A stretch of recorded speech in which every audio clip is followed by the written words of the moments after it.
Hello students, আজ আমরা error কারেকশনের উপর আরেকটা ক্লাস করব এবং দেখো কিভাবে এররগুলোকে ফাইন্ড আউট করা হয় কতটা ইজিলি, এবং দেখতে দাও কতটা ইজিলি এররগুলোকে ফাইন্ড আউট করতে পারা যায় যদি আমাদের বিষয়টা সম্বন্ধে আইডিয়াটা ক্লিয়ার থাকে। ঠিক আছে, তাহলে স্টার্ট করা যাক। প্রথম যে প্রশ্নটা আছে সেটা দেখো, my sister has read pages after pages of the book. দেখো, প্রথমে আমি তোমাদেরকে বলেছিলাম যে এরর কারেকশন করার সময় পুরো সেন্টেন্সটা পড়তে হবে এবং ধৈর্য সহকারে পড়তে হবে। ঠিক আছে, তো আমাদের যে ধৈর্যটা সেটা কিন্তু হারিয়ে ফেললে চলবে না, তাই না? দেখো, মাই সিস্টার হ্যাজ রিড, কোনো ভুল নেই এই পর্যন্ত। Pages after pages of the book, এই দেখো পেজেস আফটার পেজেস, এগুলো কি এক একটা নাউন। এক একটা নাউন মানে একই নাউন যখন রিপিটেশন হবে এবং মাঝে যদি একটা প্রিপোজিশন থাকে, এটা প্রিপোজিশন, তাহলে এইগুলো মানে নাউনগুলো কখনোই প্লুরাল ফর্মে হয় না। কি বললাম? একই নাউন রিপিটেশন হলে এবং মাঝে যদি একটা প্রিপোজিশন থাকে, প্রিপোজিশনের আগে এবং পরে নাউনগুলো বসে এবং তারা সবসময় কি হবে? সিঙ্গুলার হবে। তাহলে এটা কি হতো? পেজ আফটার পেজ হতো, আফটার পেজ। ওকে, তাহলে এই পার্টে এরর আছে, বুঝতে পেরেছো? তারপর দেখো, I went to the temple with my parents, aunts and cousin sisters.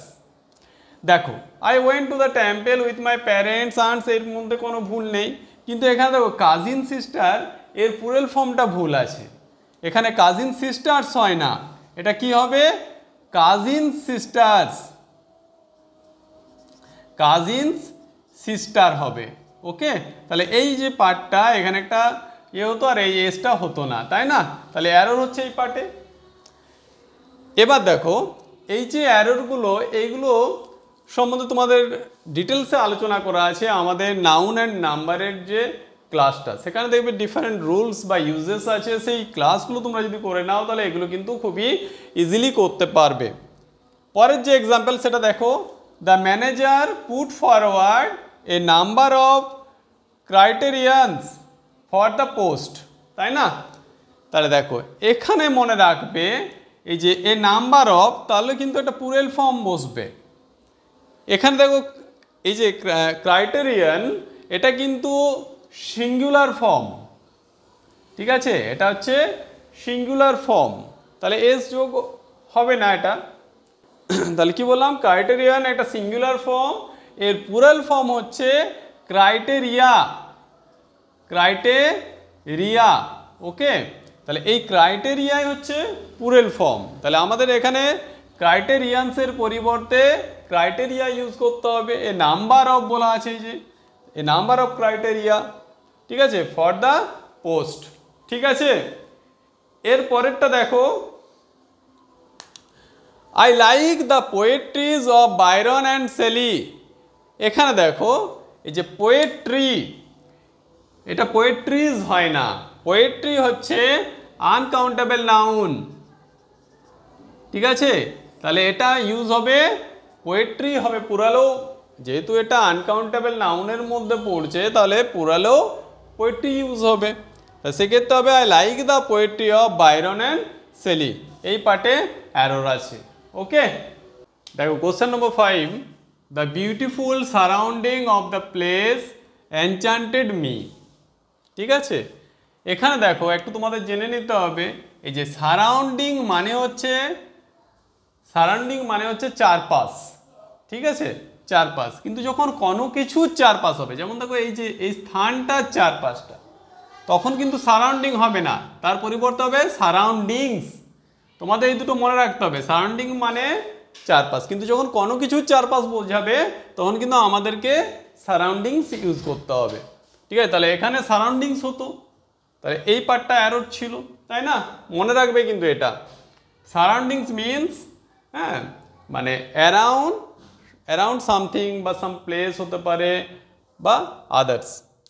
No porter being available, he carried all his luggages himself. এই দেখো নাউন অ্যান্ড নাম্বারের ক্লাসে আমরা বারবার বলেছিলাম যে কিছু আনকাউন্টেবল নাউন আছে যেগুলো প্লুরাল ফর্ম হয় না, তাই না? যেমন দেখো তার মধ্যে একটা হচ্ছে লাগেজ, ঠিক আছে? তাহলে সেখানে কি বলেছিলাম যে এটা প্লুরাল ফর্ম হয় না, তো যেহেতু প্লুরাল ফর্ম হয় না তাহলে এই যে এস যেটা অ্যাড করা আছে এটা নিশ্চয়ই বস্তু না, এটা কি হতো? লাগেজ, শুধুমাত্র লাগেজ হতো। তাহলে অ্যারোর পার্ট হচ্ছে এটা। পরের কোশ্চেনটা চলে এসো, দ্য টেবিলস লেগ। এই দেখো পজিটিভ নাউনের ক্লাস, সেখানে আমরা কি বলেছিলাম যে জড় বস্তুর ক্ষেত্রে সাধারণত অ্যাপোস্ট্রফি এস ইউজ হয় না, এক্ষেত্রে কি ইউজ করতে হবে? অফ। তাহলে এটা কি হতো? The legs of the table, তাই না? লেগস অফ দ্য টেবিল হতো। তাহলে এই পার্টে এরর রয়েছে, এটা কিন্তু তোমরা মনে রাখবে। এই টেবিল, চেয়ার, এই টাইপের ইনঅ্যানিমেট থিংস যেগুলো বলেছিলাম সেগুলো অ্যাপোস্ট্রফি এস দিয়ে সাধারণত ইউজ হয় না, যদি না তাদের পার্সোনিফাই করা থাকে। এটাও মনে রাখবে, এটাও বলেছিলাম পার্সোনিফাই। দেখো তাহলে এটা কি হতো? The legs of the table have been elaborately curved, ঠিক আছে? এটা এরর আছে। পরের কোশ্চেনে চলে আসো, দ্য সিনারিজ। এই দেখো কোশ্চেন নাম্বার 6-এ কি বললাম? লাগেজ হচ্ছে আনকাউন্টেবল নাউন বা যাদের কোনো প্লুরাল ফর্ম নেই। সেম হচ্ছে আমাদের সিনারিজ, তাই না? এটাও কি হতো? সবসময় সিনারি ইউজ হবে, ঠিক আছে? কখনোই সিনারিজ হবে না। তাহলে এটাই হচ্ছে এরর, এটা কি হতো? সিনারি, ঠিক আছে? সিনারি হতো। The scenery of Kashmir is very charming, ঠিক আছে? Question number 9, the driver showed great talent, হ্যাঁ, in keeping the damaged car under control. In keeping the damaged car under control. দেখো the driver showed great talent, তাই না?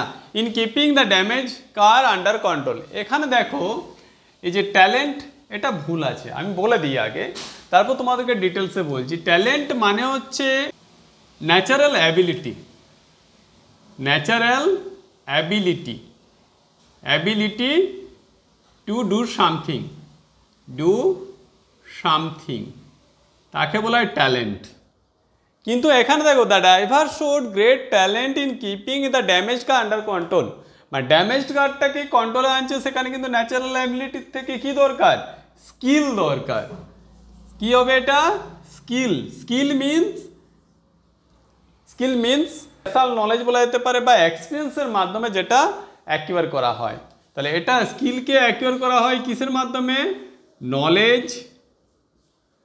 Knowledge and experience, তাই না? তাহলে এক্সপিরিয়েন্সের মাধ্যমে যেটা অর্জন করা হয় সেটা স্কিল। এক্ষেত্রে ড্রাইভারের কিটা দরকার? স্কিল দরকার। তাহলে এটা ট্যালেন্ট হবে না, ঠিক আছে? ট্যালেন্ট না হয়ে কি ইউজ হবে? স্কিল।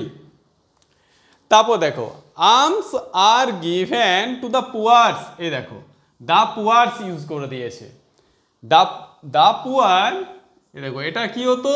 দ্য পুয়ার, এই এসটা হতো না, তাই না? এই the poor means the poor people, মানে একটা হোল ক্লাস বা হোল গ্রুপকে ইন্ডিকেট করে, সেক্ষেত্রে কিন্তু প্লুরাল ফর্মের কোনো প্রয়োজন নেই।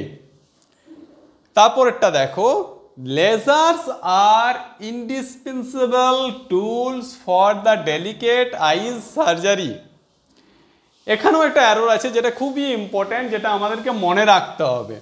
দেখো লেজার্স আর, আমি প্রথমে বলেছি ধৈর্য সহকারে পড়তে হবে সেন্টেন্সটা। আমাদের মানে যদি ধৈর্যটা না রাখো, পেশেন্স যদি না থাকে, তাহলে কিন্তু তোমার মনে হবে সেন্টেন্সের মধ্যে কোনো এরর নেই, পুরোটাই ঠিক আছে, নো এরর করে দিই। কিন্তু সবসময় তোমার পেশেন্স বা ধৈর্যকে বজায় রাখতে হবে এবং প্রত্যেকটা পড়তে হবে। যদি প্রথমবার ফার্স্ট রিডিংয়ে যদি তুমি এরর ফাইন্ড আউট করতে না পারো, তাহলে কিন্তু সেকেন্ড বার অবশ্যই পড়ার চেষ্টা করবে।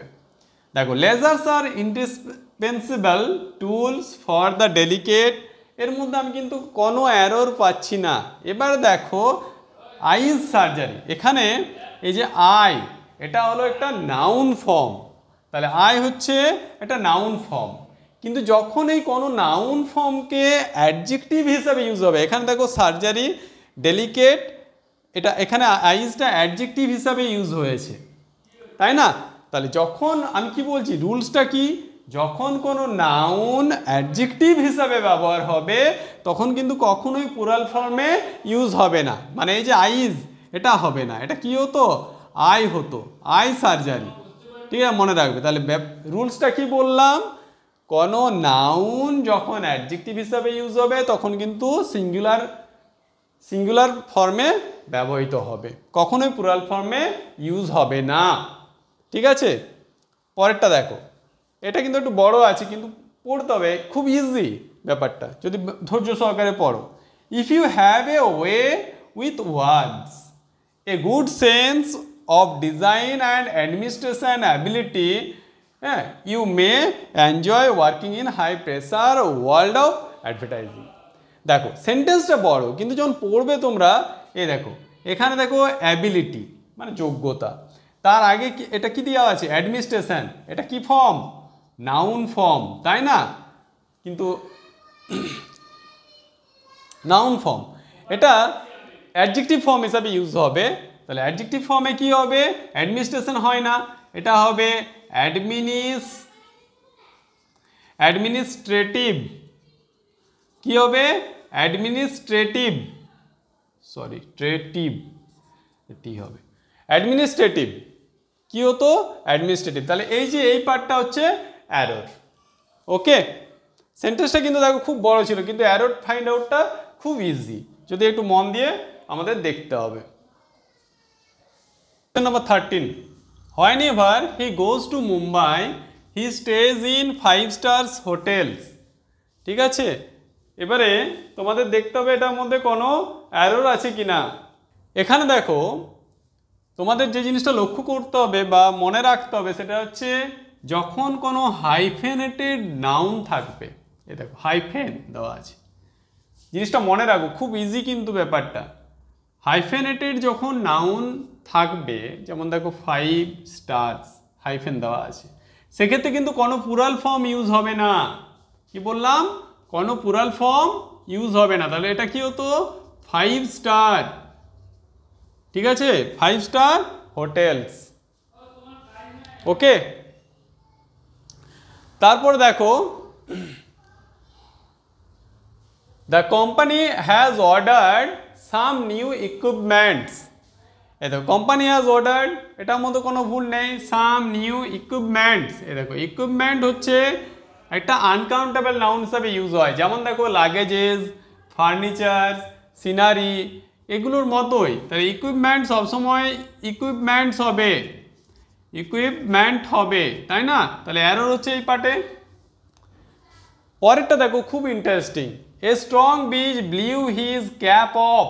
দেখো এমনি জেনারেলি দেখলে এটার মধ্যে কিন্তু কোনো অ্যারর নেই, সেন্টেন্সটা ঠিক মনে হবে, কিন্তু একটু ডিপলি যদি ভাবা যায়, দেখো এই ব্রিজ মানে কি, জেন্টেল উইন্ড, জেন্টেল উইন্ড। এবারে ভাবো জেন্টেল উইন্ড বা মৃদু বাতাস কি কখনো কারো ক্যাপকে উড়াতে পারে, টুপিকে? পারে না। তাহলে এটা কি হবে, এ স্ট্রং উইন্ড হবে, তাই না? তাহলে ব্রিজ কখনোই হবে না, ব্রিজ হচ্ছে সবসময় জেন্টেল হতে পারে বা জেন্টেল হয়, মৃদু বাতাস, সেক্ষেত্রে ঝোড়ো বাতাস হতে হবে বা দমকা হাওয়া। তাহলে স্ট্রং এর ক্ষেত্রে কি অ্যাপ্রোপ্রিয়েট হবে, উইন্ড। তাহলে এটা এরর আছে। ঠিক আছে, দেখো এইভাবেও কিন্তু এরর কারেকশন পড়তে পারে, এটা কিন্তু এক্সামে পড়েছে, স্টাফ সিলেকশনের একটা এক্সামে এই কোশ্চেনটা ছিল কিন্তু। পরেরটা দেখো, one of the firmest belief among the Hindus is that karma affects their life and also the life after death। আমি বলেছি যখন বড় হবে সেন্টেন্সটা আমাদের ধৈর্য সহকারে পড়তে হবে, তবেই তোমরা অ্যারোরটাকে ফাইন্ড আউট করতে পারবে। এই দেখো আমাদের রুলসের মধ্যে কি বলেছিলাম, ওয়ান অফ দ্য যখন ইউজ হবে তখন তারপরে যে নাউন বসবে সেটা কিন্তু সবসময় প্লুরাল ফর্মে থাকবে, তাই না? তাহলে ওয়ান অফ দ্য ফার্মেস্ট, এটা বিলিভ হবে না, কি হবে, বিলিভস। কি হতো, বিলিভস হতো, প্লুরাল ফর্মে হবে, তাই না? Believes among the Hindus is that Karma effects, বাকি যা আছে ঠিক আছে। তাহলে বুঝতে পারছো, ওয়ান অফ দ্য পরে সবসময় প্লুরাল ফর্ম বসবে। Question number 17. He was advised to take 2 spoonfuls of medicine 3 times a day. দেখো এখানে আছে 2 স্পুনফুল দেওয়া আছে, তাই না? কিন্তু 2 হলে কি হবে, স্পুনফুল তো হবে না, তাই না? সেক্ষেত্রে হবে স্পুনফুলস। তাহলে এটা হচ্ছে অ্যারোর পার্ট। তারপর দেখো, the police have received two important informations that can help them solve the triple murder case. এখানে দেখো এই যে ওয়ার্ডটা ইনফরমেশন, এটা কি বললাম আমি কিছুক্ষণ আগেই বললাম, লাগেজ, ইনফরমেশন, এগুলো কখনোই প্লুরাল ফর্মে হবে না, তাই না? কারণ এগুলো হচ্ছে কালেকটিভ নাউনের মধ্যেও পড়ে, এগুলো প্লুরাল ফর্ম নেই। তাহলে এটা হবে ইনফরমেশন, ঠিক আছে? তারপরে দেখো all his sister in lodge, এই দেখো এখানে অ্যারোর আমরা পেয়ে গেছি, আর বাকিটা পড়ার প্রয়োজনই নেই। কারণ হচ্ছে সিস্টার ইন লজ হয় না, সিস্টার ইন লর প্লুরাল ফর্ম হচ্ছে সিস্টার্স ইন ল, এটা হবে না, সিস্টার্স ইন ল হবে। All his sisters-in-law are extremely cooperative and she doesn't miss her real sisters at all. Okay? তারপর দেখো the sheaves of the wheat plants were too heavy for the weak farmer to carry them on his head. এবার লক্ষ্য করো এই যে sheaves use করা হয়েছে plural form হিসাবে, এই sheaf-এর প্লুরাল ফর্ম কিন্তু sheaves না, sheaves কি হয়, sheaves, সরি sheaves, ঠিক আছে? কি হতো এটা, sheaves হবে, SHEAVES, sheaves. Sheaves of the wheat plants were too heavy for the weak farmers to carry them on his head. তাহলে এই পার্টে অ্যারোর আছে। তাহলে আজকের ক্লাসে এই পর্যন্তই, পরে আরও এই টাইপের অ্যারোরের ক্লাস দেওয়া হবে। তোমরা আমাদের চ্যানেলকে অবশ্যই সাবস্ক্রাইব করে রাখো এই টাইপের ক্লাস রেগুলারলি পেতে হলে। আর ক্লাসটা ভালো লাগলে অবশ্যই তোমরা লাইক করবে এবং তোমাদের মতামত কমেন্টে জানাবে। ঠিক আছে।